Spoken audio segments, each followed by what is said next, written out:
That's me. Buenas noches. ¿Cómo pasaron hoy? Bien, por la gracia del Señor, ¿verdad? Proverbios 4:18 fue la lectura bíblica. Pero siempre ustedes saben que tenemos que arrodillarnos nuevamente para pedir la bendición del cielo. Los invito a orar.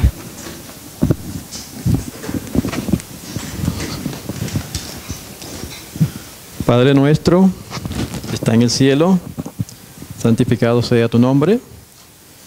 Amado Padre, le agradecemos tanto tus misericordias, Señor. Tú nos cuidas a cada instante de tanto peligro, por el alimento, por el techo, cada segundo que nos das en esta vida, Padre. Y lo das para que nosotros lo aprovechemos para prepararnos para tu pronta venida. Y hoy, Padre, que ha sido un día largo de trabajo, pero, Padre, nosotros queremos escuchar tu voz, a pesar del cansancio, Señor. Te rogamos que tu Santo Espíritu venga y nos fortalezca en esta hora. Que por un momento pongamos a un lado las tareas, los afanes de este día, y que ahora podamos disfrutar de tu presencia. Pues esa ha sido tu promesa, que donde hubiéramos dos o más reunidos en tu nombre, allí estarías tú. Al estar en medio de nosotros, perdona nuestros pecados. Dirígenos en esta hora, Señor. Cada día que pasa nos acerca al evento cumbre. Permite que podamos alcanzar el blanco que tenemos de ser semejantes a Cristo Jesús. Así que, Padre bendito, te ruego tu bendición para cada uno de los que ya hemos llegado, estamos aquí. Envía a tus ángeles a cuidarnos, Señor, y trae también con bien a los que están en camino. Que todo sea para honra y gloria de tu nombre, te lo pedimos en el nombre de Jesús. Amén.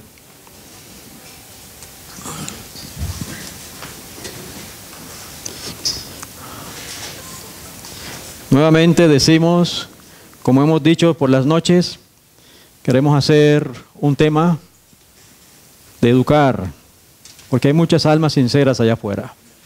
Necesitan conocer la verdad. Y nuestro objetivo, nuestro propósito no es atacar, sino educar, enseñar, dar la evidencia y que cada persona vaya a estudiar por sí mismo. ¿Cierto? Eso fue lo que hicimos el día de ayer. Hoy vamos a seguir avanzando, porque vamos a ver cómo Satanás siempre ha estado tratando de derribar el santuario, el plan de Dios, y cómo Dios en el conflicto lo restaura. La vez pasada vimos cómo lo echó por tierra, ahora vamos a ver cómo Dios lo levanta. Lo ha estado levantando. Por eso la lectura bíblica fue Proverbios 4:18. Nos dice allí, mas la senda de los justos es como la luz de la aurora que va en aumento hasta que el día es perfecto. Y eso también es para nosotros, porque un día fuimos bebés espirituales, pero no nos quedamos bebés. Si nosotros dejamos de crecer, entonces estaríamos enfermos o probablemente muertos, ¿cierto? Tenemos que ir, igual que los niños, van creciendo, van alimentándose, y ahí vamos. De la misma manera en la vida espiritual. Todo el conocimiento que Dios nos ha dado ha sido como la luz de la aurora, paso a paso. Dijimos que el Señor sacó a su pueblo de Israel de Egipto, de cautiverio, ¿cierto? Con mano poderosa. Y el Señor se propuso en su corazón, Éxodo 19:5, que iban a ser un pueblo, un especial tesoro, si hacían obediencia, ¿se acuerdan? Y Dios los iba a enseñar porque su mente estaba acostumbrada y pensaban como los egipcios, y Él tiene que educarlos. Y Él los educa a través del santuario. Él dijo que le iban a edificar un santuario para que Él morara en medio de su pueblo. Esa era la voluntad de Dios, y ese santuario terrenal tenía el atrio y luego tenía en el santuario mismo lugar santo y lugar santísimo. Era la voluntad de Dios educar al pueblo. Pero ese mismo pueblo que recibió esta luz y que debió haber sido una luz para anunciarle al mundo, embajadores de Dios, para que recibieran al Mesías, se ensoberbecieron, ¿cierto? perdieron de vista al Santo de Israel, y no solamente se lo perdieron de vista, sino que el maligno llenó su corazón de odio hacia él.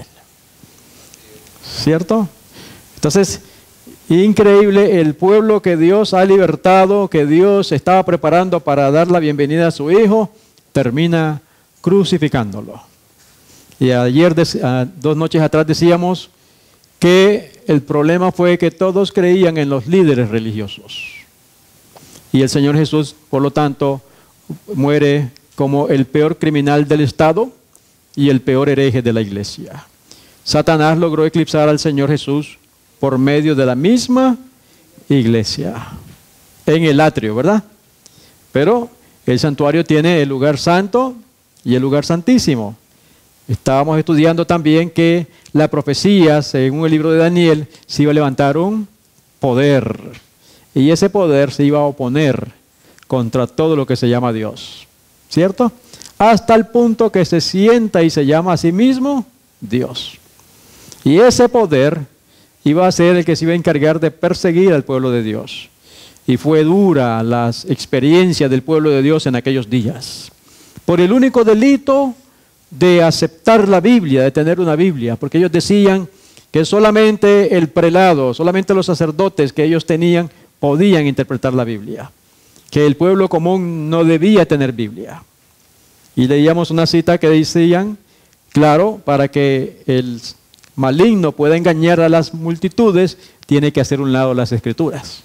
Entonces, a cada persona que tenía la Escritura y que la estudiaba en su casa, era digno reo de, ya sea en la hoguera, podían sacrificarlo en la hoguera, o lo que es peor, como un espectáculo en los estadios romanos, y ahí soltaban leones, y no importaban si habían bebés o alguna otra cosa.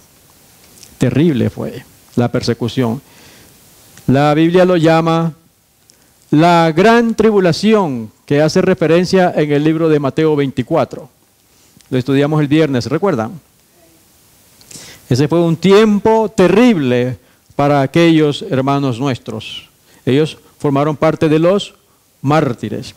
Entonces, de esa manera era como, mientras Dios está exaltando, levantando el santuario, y a través del tiempo, el enemigo se encarga de perseguir al pueblo de Dios. Pero aún en medio de esa persecución, el Señor tenía a sus hombres. Tenía, por ejemplo, a este. Primero tuvo a los valdenses, después tuvo a este varón. ¿Alguien conoce su nombre? ¿Ah?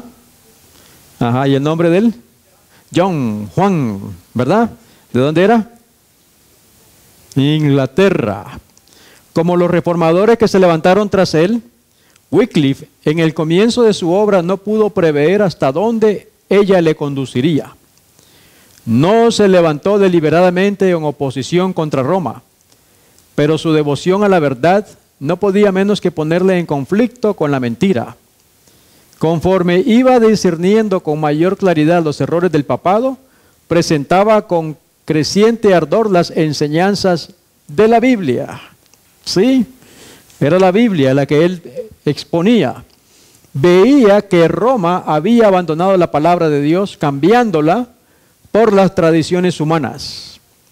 Acusaba desembosadamente al clero de haber desterrado las sagradas escrituras y exigía que la Biblia fuese restituida al pueblo y que se estableciera de nuevo su autoridad dentro de la iglesia. Era todo lo que pedía Juan Wycliffe. Tenemos que restaurar las escrituras, no las tradiciones humanas. Y ahí empezó el conflicto.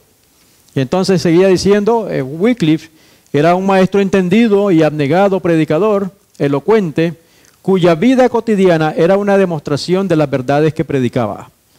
Y esto es lo lindo de cada uno de nosotros.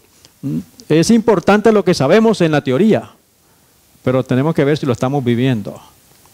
Wycliffe era un varón de Dios. Lo que sabía, lo vivía. Y eso le daba mayor poder a su prédica.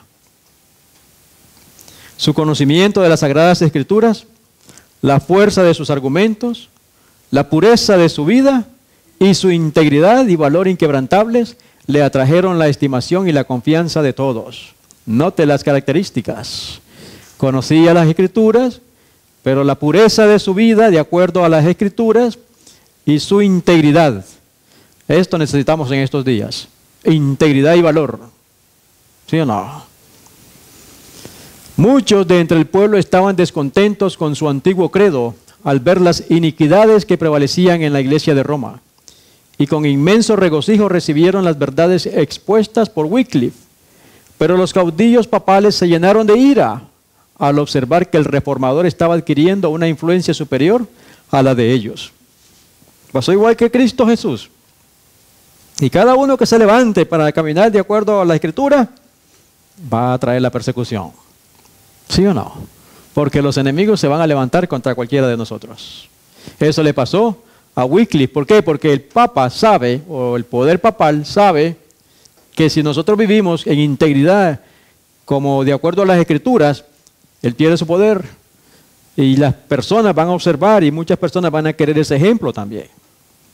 Así que de esa manera Wycliffe, que fue el que tradujo las Escrituras al idioma inglés, ese fue un golpe certero, porque entonces puso la Biblia en las manos del pueblo. Él dijo, yo creo que al final la verdad conquistará. Y fue sacrificado. Bueno, él sí, murió y está esperando su recompensa. ¿Cierto? Pregunta, dentro del santuario, ¿qué mueble restaura Wycliffe? En el contexto del santuario, de los muebles del lugar santo, ¿qué mueble restaura? La mesa de los panes, la palabra de Dios, la Escritura, se la devuelve al pueblo. ¿Sí? Entonces recuerden, por un lado Satanás echando por tierra la verdad, ocultando el santuario. En cambio, los siervos de Dios restaurando el santuario. Y también nosotros en la casa debemos estar restaurando el culto familiar. El santuario en la casa. ¿Sí o no? Entonces, ese fue Juan Wycliffe. Después el tiempo pasó y sus escritos fueron esparcidos y llegaron a Bohemia, donde se levantó otro varón. ¿Alguien sabe qué varón se levantó por allá? ¿Ah? No, Juan Hus. Juan Hus. Juan Hus. El espíritu de Hus parece haber sido en aquella época de su vida el escenario de un doloroso conflicto. ¿Cuál era el conflicto en la vida de Juan Hus? Dice la inspiración que aunque la iglesia trataba de aniquilarle lanzando sus rayos contra él, él no desconocía la autoridad de ella, sino que seguía considerando a la iglesia católica romana como a la esposa de Cristo y al Papa como al representante y vicario de Dios. Por un lado pensaba, esta es la iglesia verdadera, este es el siervo, el representante de Dios en la tierra. Esa era su batalla. Por un lado tenía eso, pero por el otro lado, él decía que la Biblia tenía que restaurarla. Entonces, si la Biblia me dice que este es el cuerno pequeño, lo cual esa batalla la pasó él. ¿No pasamos nosotros a veces la misma batalla? Decimos que si la iglesia, que si me borran de la iglesia, pero tenemos que ser obedientes a la Escritura, sobre todas las cosas. Ahora, lo que Hus combatía era el abuso de autoridad y no la autoridad misma. Esto provocó un terrible conflicto entre las convicciones más íntimas de su corazón y los dictados de su conciencia. Creo que todos nosotros vamos a pasar, los que vayamos a ser redimidos, vamos a pasar por la misma experiencia. Porque todos nosotros, por lo menos en la experiencia católica, a uno le enseñan desde niño, si te borran de la iglesia, estás perdido. Esa es la idea de la iglesia popular. Y lamentablemente se ha infiltrado en esta iglesia también. ¿Sí o no? Si lo borran de la organización, está perdido. ¿Quién dice eso? Que no me borren del libro del cielo. ¿Cierto, Yailin? Eso es lo que nos debe de interesar. Que nuestro nombre esté escrito en el libro del cielo y que nuestra vida sea íntegra, recta delante de Dios. Así que ese conflicto no es nuevo, lo han pasado todos ellos. Pasó Wycliffe, lo pasaron los discípulos, Juan Hus y todos los reformadores.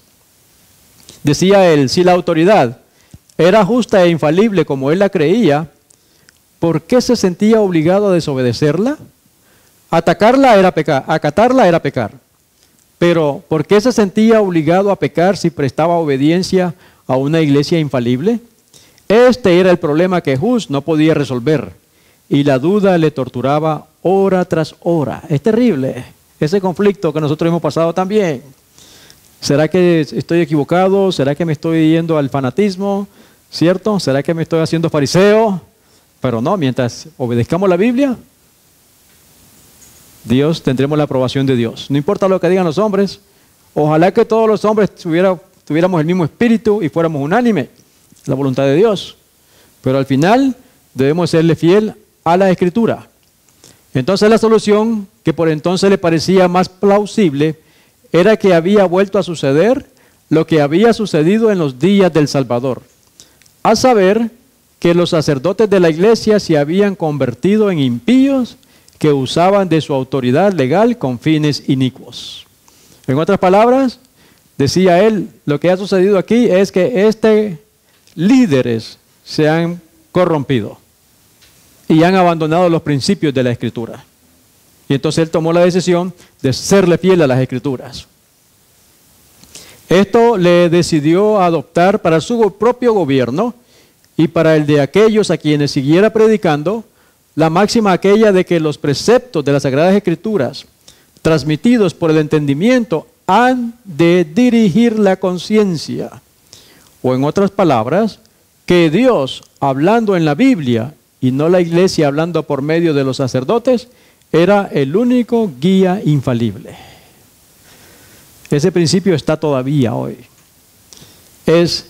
Nosotros tenemos que regir nuestra vida, nuestra conciencia, por medio de las Sagradas Escrituras. Es Dios hablándonos a través de la Biblia a cada uno de nosotros. Ese es el principio para todos. Porque ¿qué va a suceder, hermanos queridos? Todos nosotros no sabemos dónde vamos a estar dentro de poco. Porque todos vamos a salir quién sabe dónde. ¿Cierto? Y aunque todos apostataren, tenemos que ponernos en la mente, cada uno de nosotros, serle fiel a Dios, a la Escritura, a la Santa Biblia. ¿Sí o no? A las Sagradas Escrituras. Esos principios tenemos que penetrar en nuestra mente. Entonces Juan Hus, él dijo, busca la verdad, escucha la verdad, enseña la verdad, ama la verdad, abraza la verdad y defiende la verdad, aún hasta la muerte. Y ese hombre también fue llevado a la estaca, a la hoguera. ¿Sí o no? Mire cómo los varones de Dios van muriendo solamente por la verdad, por Cristo. Juan Hus tuvo un amigo, un compañero. ¿Saben quién era? Jerónimo. Jerónimo era muy talentoso. Jerónimo poseía en alto grado lucidez genial, elocuencia e ilustración, y estos dones le conquistaban el favor popular. Pero en las cualidades que constituyen verdadera fuerza de carácter, sobresalía Hus. El juicio sereno de Hus, restringía el espíritu impulsivo de Jerónimo, el cual reconocía con verdadera humildad el valor de su compañero, y aceptaba sus consejos. Mediante los esfuerzos unidos de ambos, la reforma progresó con mayor rapidez. Mire cómo Dios pone dos hombres. Uno que tiene firme y el otro era como Pedro. Pero hay que llevar las cosas de acuerdo al Espíritu de Dios. Porque podemos hacer daño a veces cuando decimos palabras muy ásperas como Pedro. Entonces tenemos que balancear y Dios nos pone uno que es más dócil y otro que es más firme. Y van trabajando juntos. Recordemos que el Señor nos dijo que cuando salgamos a buscar almas no debemos ir solo, ¿cierto? Por lo menos dos, de dos en dos, porque cada uno se ayuda. Y estos dos hicieron una cupla muy buena. Entonces resulta que Juan Hus ya es sacrificado y Jerónimo en los momentos cumbres llegó a traicionarlo. ¿Sí? Se acobardó y huyó. Pero después reflexionó y dijo, qué cobarde he sido. Y él mismo se fue a entregar. ¿Cierto? Y a la hora que lo iban a quemar en la hoguera, venía el verdugo detrás con la antorcha para pegarle fuego y él decía, no, préndela enfrente, que no te tengo miedo. Si hubiera tenido miedo no vendría. Por eso estoy aquí, enciéndemela aquí enfrente que yo te vea. Dice. Hasta dónde la transformación, ¿se da cuenta? De cobardes a valientes por Cristo Jesús, por la palabra de Dios. Así que, si bien es verdad que Dios se dignó a iluminar a estos, sus siervos, derramando sobre ellos raudales de luz que les revelaron muchos de los errores de Roma, también lo es que ellos no recibieron toda la luz que debía ser comunicada al mundo. Muy importante esto, porque Dios nos va guiando paso a paso. A ellos, para su época, le dio esa luz, pero sigue diciendo la inspiración. Por medio de estos hombres, Dios sacaba a sus hijos de las tinieblas del romanismo, pero tenían que arrastrar muchos y muy grandes obstáculos, y Él los conducía por la mano, paso a paso, según lo permitían las fuerzas de ellos. Es decir, hace rato Dios quiere dar la luz, pero nosotros no podemos avanzar sino a paso de tortuga, y Él va llevándonos ahí paso a paso. No estaban, aunque eran tremendos hombres, no estaban preparados para recibir de pronto la luz en su plenitud. Ellos los habría hecho retroceder como habrían retrocedido. Con la vista herida, los que acostumbrados a la oscuridad recibieran la luz del mediodía. Entonces, ¿qué tiene que hacer Dios? Paso a paso. Por consiguiente, note ahora, Dios reveló su luz a los guías de su pueblo poco a poco, como podía recibirla este último. De siglo en siglos, otros fieles obreros seguirían conduciendo a las masas y avanzando más cada vez en el camino de las reformas. A través de los siglos, Dios ha estado guiando a su iglesia paso a paso. De acuerdo a los hombres han podido avanzar. Note, hermano querido, de siglo en siglos, otros fieles obreros seguirían conduciendo a las masas y avanzando más cada vez en el camino de las reformas. Eso es muy importante. ¿Qué tal si el próximo varón que Dios va a llamar eres tú? O tú, o cualquiera de nosotros. En la medida que nos pongamos en las manos de Dios. Por eso Dios en cada generación va llamando varones para vivir el tiempo de ahora, para seguir guiando a su pueblo hasta que nos encontremos en la Canaán celestial. ¿Sí o no? Sería un privilegio, ¿sí o no? Pero tenemos que prepararnos. Así que de siglo en siglo Dios va llamando obreros. Después llamó a otro gran varón. ¿Quién era? Para los años 1500. Martín Lutero. ¿Cierto? Martín Lutero dice que el más distinguido de todos los que fueron llamados a guiar a la iglesia de las tinieblas, del papado a la luz de una fe más pura, fue Martín Lutero.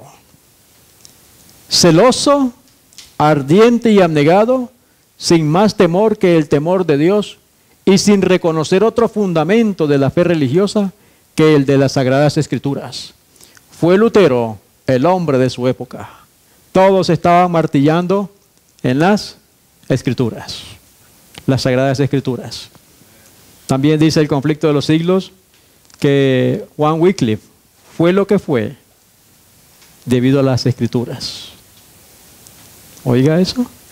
Si queremos ser varones como Juan Wycliffe o Lutero, estudiar la Escritura y vivirla. Ahí está el poder en la Sagrada Escritura, por eso Satanás odia ese libro. Entonces el más distinguido fue Martín Lutero. Por su medio, por Martín Lutero, realizó Dios una gran obra para reformar a la iglesia e iluminar al mundo. Ese fue uno de los más grandes golpes. Estremeció todo el imperio de Satanás. Un solo hombre. Un solo hombre. ¡Wow!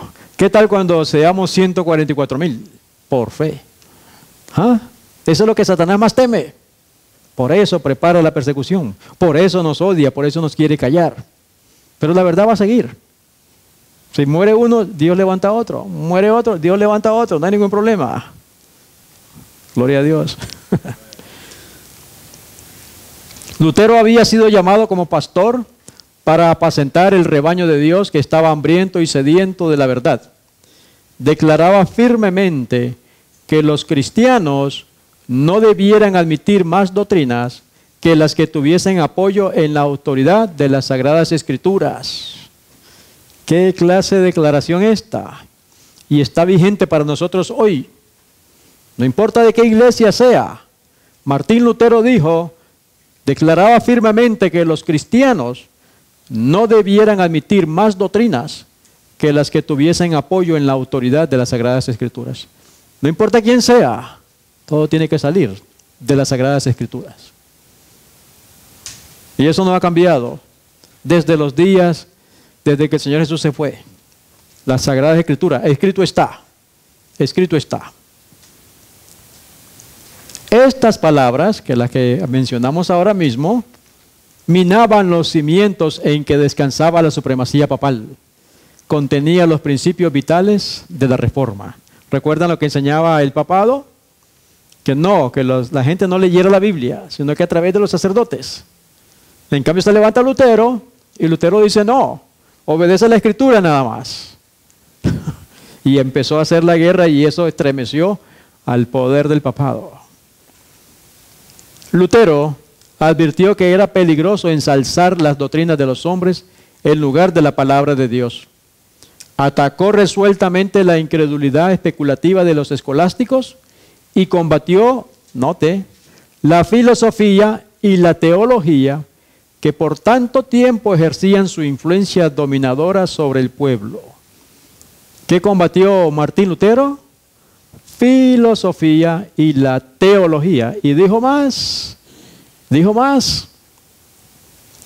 Lutero denunció el estudio de aquellas disciplinas no solo como inútil, sino como pernicioso. ¿Qué cosa es inútil? Estudiar teología, según el hombre, según las universidades. Ser filosófico, estudiar filosofía. Todo eso es inútil. Y los hombres hoy se llenan de orgullo, diciendo, estoy estudiando teología. No, la teología que vamos a estudiar es las Sagradas Escrituras. Hay pastores que se llenan de orgullo y dicen, tengo un título en divinidad. ¡Wow! Ni siquiera Cristo tuvo ese título, ¿cierto? Y no podemos comprender nuestra pecaminosidad, la humanidad, y se dicen ellos llenos de orgullo que tienen un título de divinidad. ¿Qué cosa? ¿Cómo engaña el maligno la mente de los hombres? Así que esas disciplinas, como inútil, sino como pernicioso. No solo como inútil, sino también como pernicioso. Y trató de apartar la mente de sus oyentes de los sofismas de los filósofos y de los teólogos, y de hacer que se fijasen más bien en las eternas verdades expuestas por los profetas y los apóstoles. Cuando queremos estudiar, ¿a dónde tenemos que ir? ¿A la Universidad de Harvard? ¿O Walla Walla College? No, en su casa puede estudiar la Sagrada Escritura y Dios le va a enseñar. Y la misma Biblia dice que Dios nos enseñará a cada uno de nosotros. Mi maestro tiene que ser el Espíritu de Dios, Espíritu Santo. Y lamentablemente muchas de estas gentes gastan fortunas, después salen de las universidades con una gran deuda.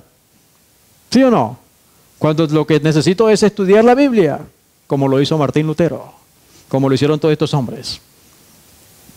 Era muy precioso el mensaje que Lutero daba a las ansiosas muchedumbres que pendían de sus palabras. Nunca antes habían oído tan hermosas enseñanzas. ¿Cuáles eran las enseñanzas de Lutero? Pero también las buenas nuevas de un amante salvador. La seguridad del perdón y de la paz por medio de su sangre expiatoria. Regocijaban los corazones e inspiraban en todos una esperanza de vida inmortal. Encendióse así en Wittenberg una luz cuyos rayos iban a esparcirse por todas partes del mundo y que aumentarían en esplendor hasta el fin de los tiempos. ¿Cuál fue el mensaje de Lutero? Un amante salvador. Usaba la Biblia que ya había sacado Wycliffe y que había usado Juan Hus, pero el mensaje de él estudiando la Biblia se encuentra con un amante salvador, con la seguridad del perdón y la paz. Ese fue el mensaje de Lutero. Pero la luz y las tinieblas no pueden conciliarse. Entre el error y la verdad media un conflicto inevitable. Escuche ahora.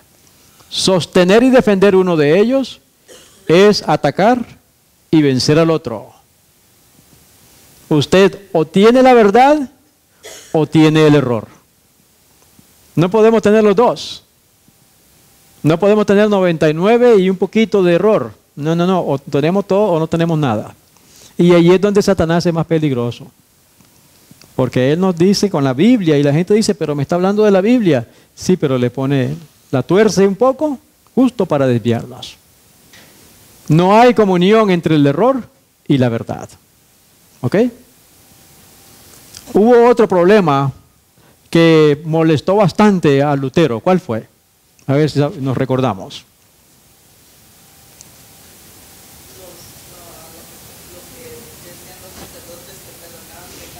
Ajá. ¿Qué cosa dice usted? Ajá, ándale. Las indulgencias que todavía hay. La indulgencia es la enseñanza de que tú pagas por tus pecados. Y los que ya murieron también puedes sacarlos de ahí y mandarlos al cielo. Inclusive enseñaba que tú podías pagar una buena cantidad y ya todos los pecados que tú ibas a cometer durante tu vida ya estaban perdonados. Y eso fue la gota que derramó el vaso en Martín Lutero. Y entonces Martín Lutero dijo, no. Lutero, aunque seguía adhiriéndose estrictamente al Papa, estaba horrorizado por las blasfemas declaraciones de los, oiga, desde ese entonces hay traficantes, de los traficantes en indulgencias. Muchos de sus feligreses habían comprado certificados de perdón y no tardaron en acudir a su pastor para confesar sus pecados, esperando de él la absolución. No porque fueran penitentes y desearan cambiar de vida, sino por el mérito de las indulgencias. No querían arrepentirse, y ese es un evangelio fácil. No querían humillarse, no querían confesar su pecado, sino pagar como si a Dios se le compra. Ajá. Lutero les negó la absolución y les advirtió que como no se arrepintiesen y no reformasen su vida, morirían en sus pecados. Y ahí empieza, aquellos días fueron días de guerra. Llegó hasta Roma todo lo que decía Lutero. Y entonces ya Lutero decide avanzar y colocó las 95 tesis, que todavía hoy están en vigencia. ¿Cierto? Las Escrituras. Debemos ser instruidos por las Escrituras. Cristo Jesús es nuestro Salvador. Él es el único que perdona los pecados. A Él debemos ir. ¿Cierto? Y todo eso sacudió el cimiento de la iglesia de Roma. Lutero inició entonces resueltamente su obra como campeón de la verdad. Su voz se oyó desde el púlpito en solemne exhortación. Expuso al pueblo el carácter ofensivo del pecado y enseñóle que le es imposible al hombre reducir su culpabilidad o evitar el castigo por sus propias obras. Y otra vez, otro problema con el cual estamos lidiando, el carácter ofensivo del pecado.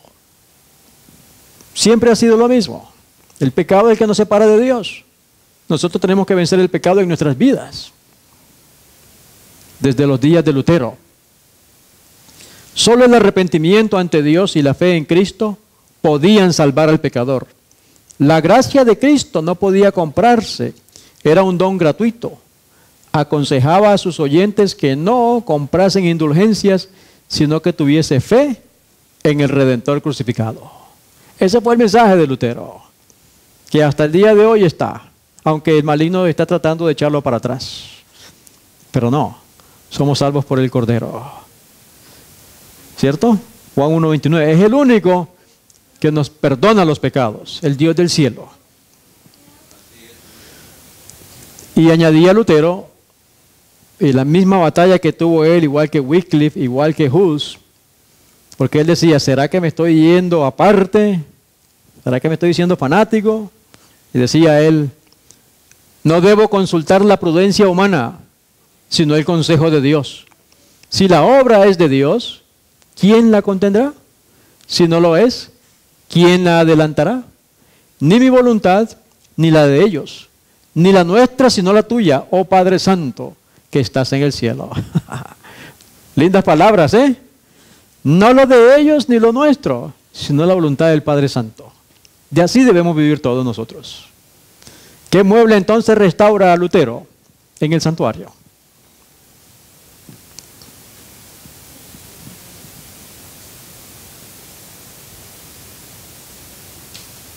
A ver, calientitos, calientitos. No. No. No, tampoco. Bueno, aquí el mueble que restaura él es en el atrio, al Salvador, que había sido echado por tierra. ¿Sí? ¿O no?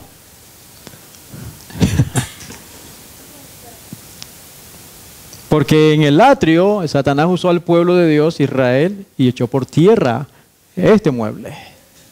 Y Dios lo que está haciendo es restaurando. Primero restaura la Biblia. Con la Biblia los hombres se dan cuenta que es Cristo nuestro Redentor. Y Dios va restaurando todos los muebles del santuario.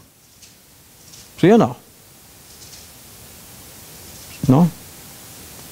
¿Sí?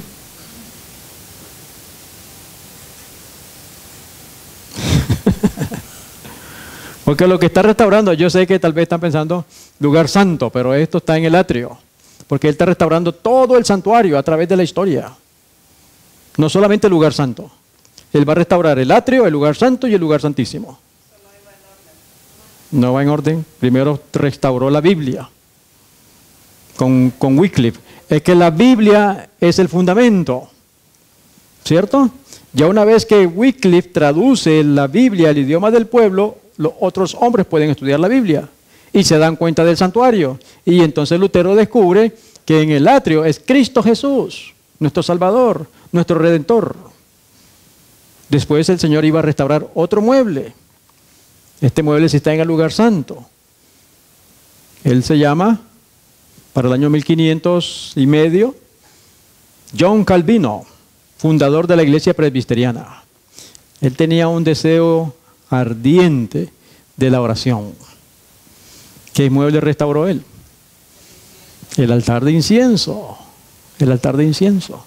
Después el tiempo pasó, la gente sigue estudiando la Biblia y ahora se levanta un movimiento.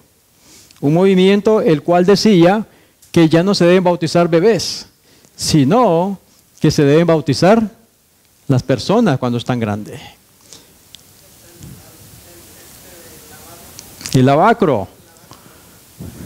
Esto era el imperio de Roma y los anabatistas de 1525 a 1550, ellos agregan, además de los otros muebles, restauran el lavacro. Que el creyente tiene que bautizarse cuando está mayor. No bautismo de bebés, de infantes. ¿Ok? Después pasó el tiempo y noten esto. Primero se restaura la Biblia, ¿cierto? Entonces los hombres empiezan a estudiar la Biblia, se separan de la iglesia, vienen Hus, Lutero, aceptan a Cristo como Salvador personal y por eso se fundó la iglesia luterana. Salen de la iglesia popular y llegan a la iglesia luterana. El tiempo pasa y viene Calvino y se agrega también la oración. Luego incluyen ahora el bautismo y surge la iglesia bautista. De ahí van surgiendo las iglesias. Cada verdad va creciendo. Por eso la luz de la aurora va en aumento. ¿Sí? Hasta que el día va resplandeciendo. Dios iba guiando a su pueblo paso a paso, restaurando el santuario también. ¿Está bien? Interesante esto. La historia así lo demuestra y en la Biblia está. Después había que pasar el tiempo y iba a surgir otro movimiento. Dios levantó a otro hombre que también se llamaba John Wesley. Fue el fundador de la iglesia metodista. Él tenía un deseo ardiente de dilo al mundo, predícale al mundo que hay un Salvador. Y él fue el fundador de la iglesia metodista. ¿De dónde era Elena G. de White? Salió de la iglesia de los metodistas. Tienen la idea ellos, la práctica de ser misioneros, predicar el mensaje. ¿Qué mueble es ese? El candelabro. Dilo al mundo, testifica al mundo con el Espíritu de Dios. Entonces se van restaurando todos los muebles. Y cada uno de los reformadores, la luz va pasando de generación en generación. Luego iba a pasar, dice la profecía, el tiempo y íbamos a llegar al tiempo del fin. Dios levanta a otro hombre. ¿Cómo se llamaba? Guillermo Miller.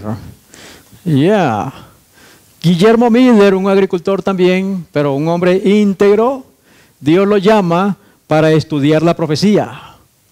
Y él empieza a estudiar la Biblia versículo por versículo. Y él fue uno de los que hizo este gráfico de la profecía de los 2300 días. Él empezó como para el año 1831, junto con el equipo después le llamaron los Milleritas. Milleritas, ¿verdad? Y que el mensaje era, Cristo viene pronto. Cristo viene pronto, para 1844 decía él.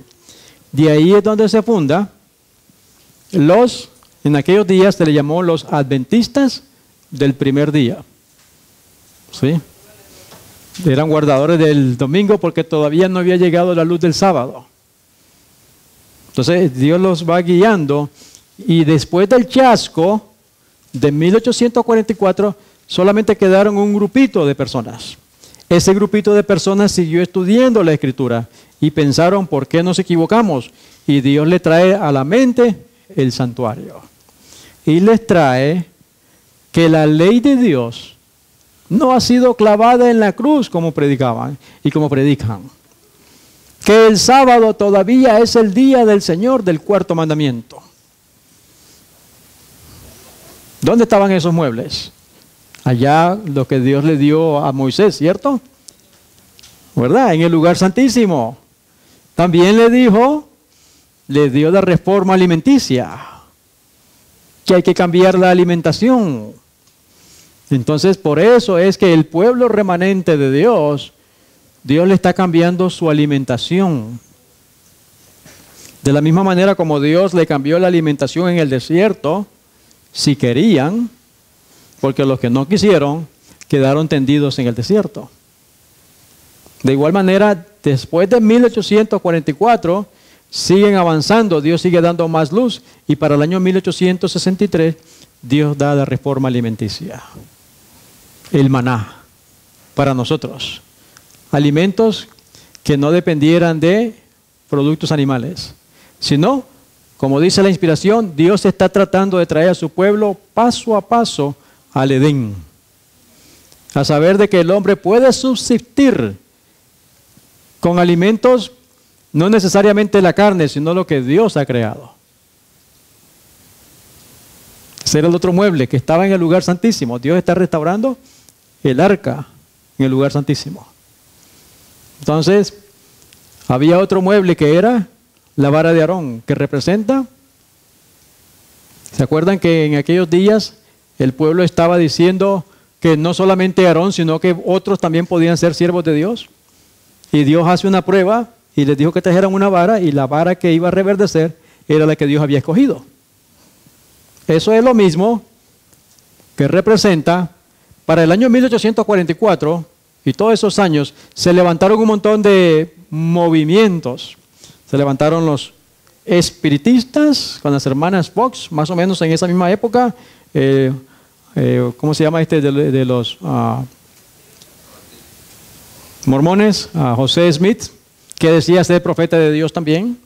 Russell se levanta también diciendo ser siervos de Dios, y no, resulta que la que Dios escogió es Elena G. de White, con sus escritos. Elena G. de White es la guía que Dios ha usado para ampliarnos lo que está en la Biblia, para verlo más claro. Ella no ataca ni contradice, sino que está en armonía con la Biblia, ¿sí o no? Entonces, esos 3 muebles estaban en el arca que estaba en el lugar santísimo. ¿Se dieron cuenta? Entonces, al ser el recorrido del Señor restaurando su santuario a través de sus hombres, el número 1 fue Juan Wycliffe, cuando él restaura la mesa de los panes. El número 2 que se restaura es Martín Lutero, con el Cordero de Dios, restaurándolo. El número 3, Calvino, con la oración. Luego vinieron los anabatistas, restaurando el bautismo de las personas mayores. El 5, la testificación de Juan o de John Wesley. Y luego todos ellos que iban saliendo de una y formaban la siguiente, llegan a moverse aquí, al movimiento adventista, ahora llamados adventistas del séptimo día. Gloria a Dios. Somos un movimiento profético. ¿Se acuerdan la cita que decía, siglo tras siglo Dios estaba levantando a hombres y mujeres? Para 1844 Dios también llamó a ese grupo de siervos. Y esos hombres y mujeres pasaban la noche entera orando, pasaban la noche entera estudiando la Biblia para ver la verdad. Y Dios en su misericordia se la dio. Gloria a Dios. Ahora, en Apocalipsis capítulo 10, 1 al 6, vamos a ver ahí qué dice. Apocalipsis 10.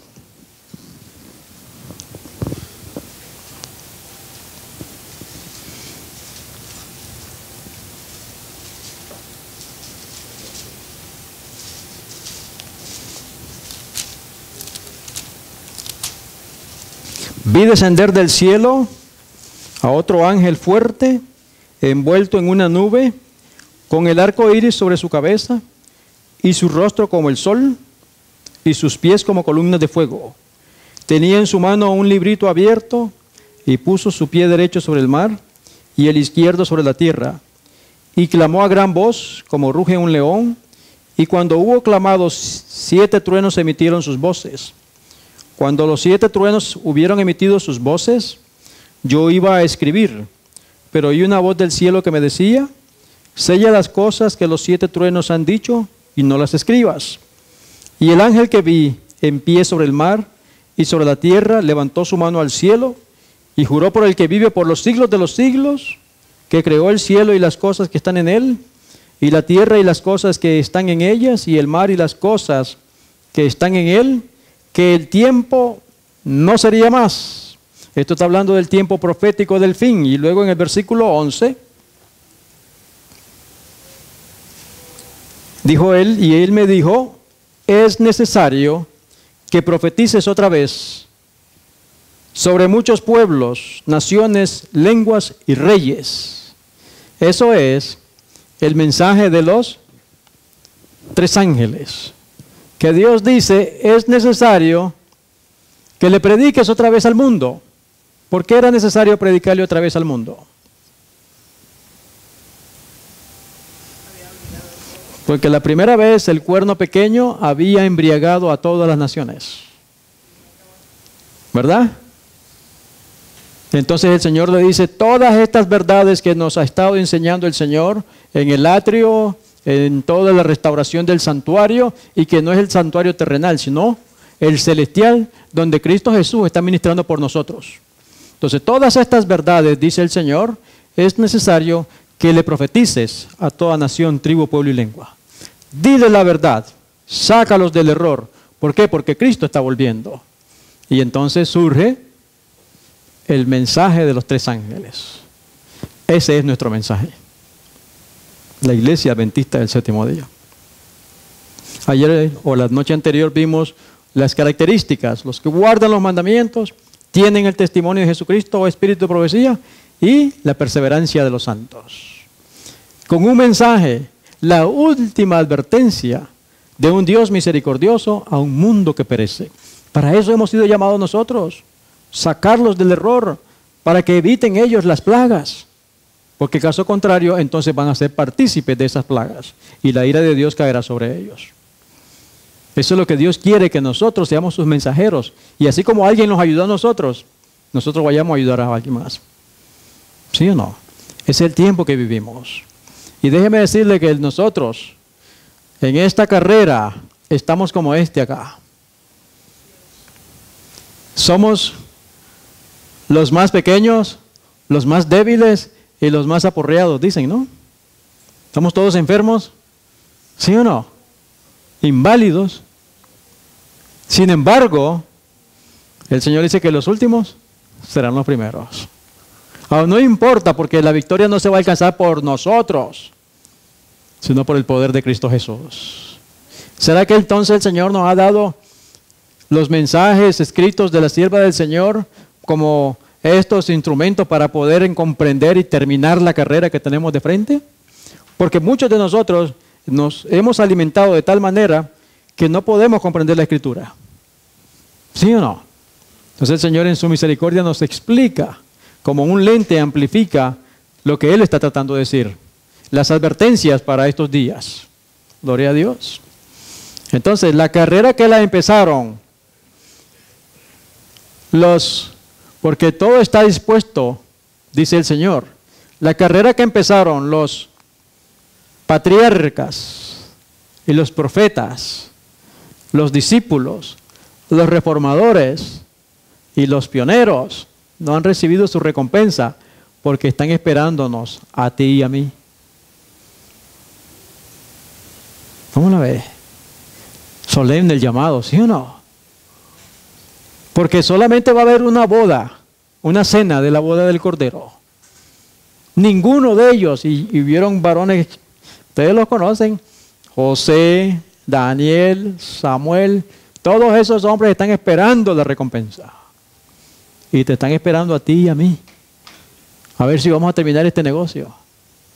Como los reformadores se pasaron la antorcha uno a otro, ahora la hemos recibido nosotros, la antorcha, las Sagradas Escrituras.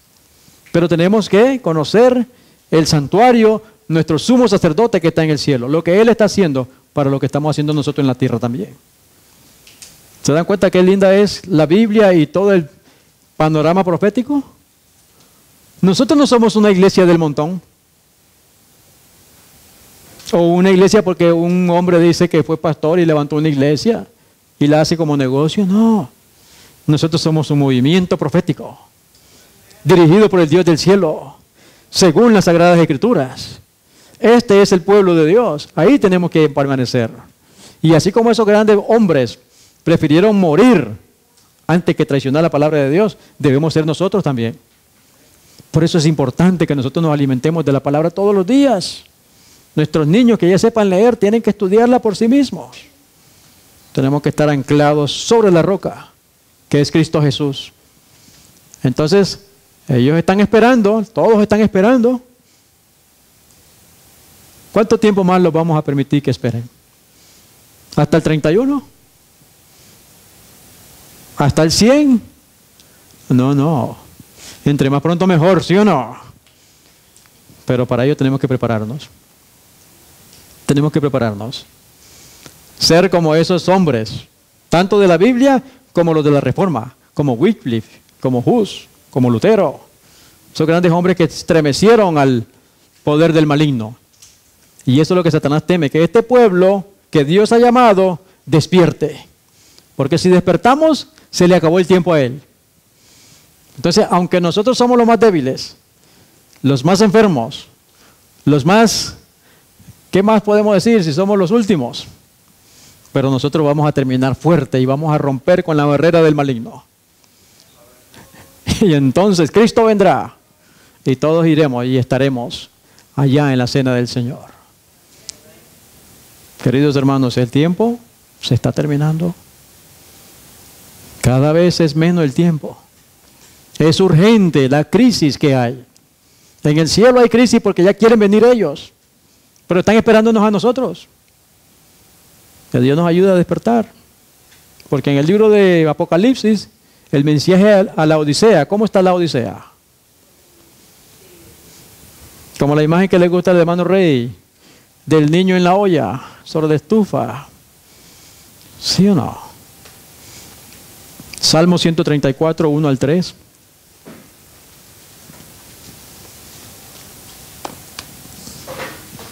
Salmo 134, 1 al 3. Me dice: mirad, bendecid a Jehová, vosotros todos los siervos de Jehová, los que en la casa de Jehová estáis por las noches. La Biblia es mensaje presente en cada momento.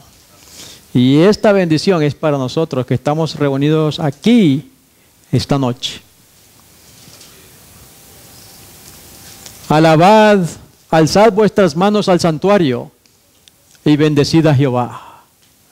Eso debemos estar haciendo con nuestras oraciones, con una vida íntegra, una vida pura, una vida que debemos estar venciendo los pecados. Ese es el mensaje nuestro.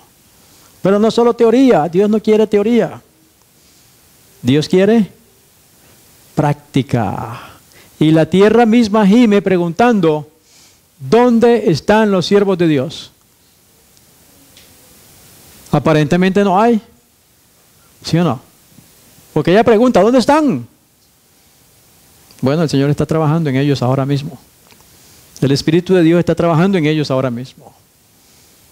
Yo no quiero desperdiciar la oportunidad. Y quiero que el Señor me transforme a su imagen y semejanza. Desde Sión te bendiga Jehová, el cual ha hecho los cielos y la tierra. Hermanos queridos, el tiempo continúa avanzando. Necesitamos urgentemente prepararnos, porque el Rey de Reyes y Señor de Señores está volviendo. ¿Te quieres preparar?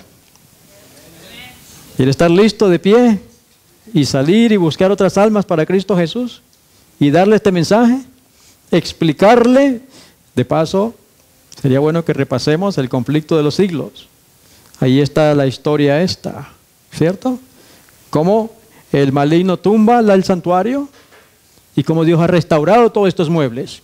Y tú y yo hoy somos los levitas que estamos cargando los vasos de Jehová. Nosotros estamos cargando el arca. Estamos cargando los 10 mandamientos. ¿Sí o no? El sábado tenemos la reforma alimenticia, el espíritu de profecía. Lo que estaba en el lugar santísimo, nosotros los levitas somos los que estamos cargando esto. Por eso debemos vivir en santidad.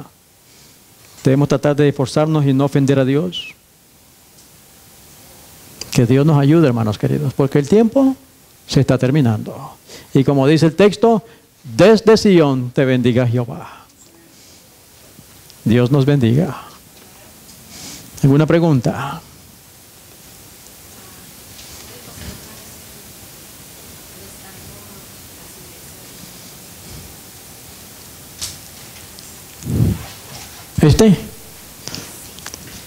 Este mismo.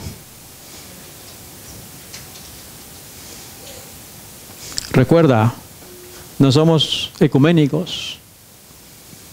No somos una iglesia que nos dio la gana, como a José Smith, decir que es un profeta de Dios. No, no, no. Estamos siguiendo las indicaciones que Dios ha dado. Y así como ha levantado a esos grandes hombres, hoy nos está levantando a ti y a mí. Qué tremendo privilegio, ¿sí o no?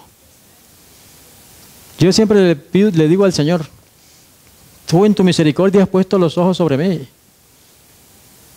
Pero me hace temblar ser yo. Una tremenda responsabilidad. Y no quiero fallarle. No quiero que me tiemblen las piernas. Ni traicionarlo. Mejor que me corte la vida. ¿Sí o no?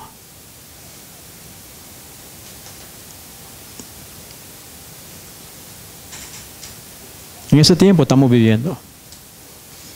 Por eso, para llegar a eso, tengo que tener dominio propio. Para llegar a eso, tengo que rendir mi voluntad a Él. Tengo que alimentarme de su palabra todos los días. Tengo que hablar con Él todos los días en la oración y decirle a otros que Cristo viene pronto. Y lo otro es guardar sus mandamientos, alimentarme como Él dice y obedecer todas sus indicaciones. Preparar a mi familia, a mi esposa, a mis hijos y a los que me rodean. Porque en primer lugar, cuando Cristo venga, me va a preguntar por mi esposa y mis hijos. ¿Es bueno hacer todas estas campañas? ¿Tocar puertas? Pero primero me va a preguntar, ¿dónde está la mujer que te di? O sea, mi obra misionera tiene que empezar en la casa. El altar que tengo que levantar es en la casa, por la mañana y por la tarde. Esos son los sacerdotes de Dios de estos últimos días. Él dijo que quiere hacer un reino de sacerdotes y gente santa. Entonces, queridos hermanos, no somos una iglesia más del montón, o como dicen, note aquí, todos estos hombres, Juan Wycliffe fue catalogado como una secta a los seguidores de Wycliffe. Los seguidores de Lutero también fueron catalogados como una secta. Los seguidores de Calvino también fueron perseguidos como una secta. Los anabatistas también perseguidos como sectas. Los metodistas como sectas. Y hoy dicen que los adventistas del séptimo día son ¿qué? Una secta. Pues gloria a Dios. Gloria a Dios, porque todo el pueblo de Dios ha sido llamado como secta por Satanás. Pero ese es, de acuerdo a la Escritura, el pueblo de Dios. Y eso es lo que importa, lo que diga Dios. ¿Sí o no? Así que, hermano querido, te animo a que estudies, que nos consagremos y que nos preparemos, porque el tiempo se termina. Y entonces cuando el Señor venga, ahí estaremos en esa mesa. Con Abraham, con Samuel, con José, con Daniel, con todos esos grandes hombres. Y que diga ahí el Señor, wow, aquí está una mesa para el hermano Francisco. Wow. Una mesa donde está el Señor Jesús, Daniel y toda esa gente. Ahí está el lugar, la silla para Sergio, para Luis, para Ramiro, para Blanca. ¿Qué vamos a hacer? ¿La vamos a dejar vacía esa silla? Yo no quiero dejarla vacía la mía, Anita. ¿Y tú, Yailin? Yo quiero estar en esa silla ahí, no me la cierres. Pero tengo que consagrar. Encomienda a Jehová tu camino. Confía en Él y Él hará. Salmo 37:5. Aprendamos ese versículo. Encomienda a Jehová tu camino. Confía en Él y Él hará. Que Dios nos ayude, hermanos.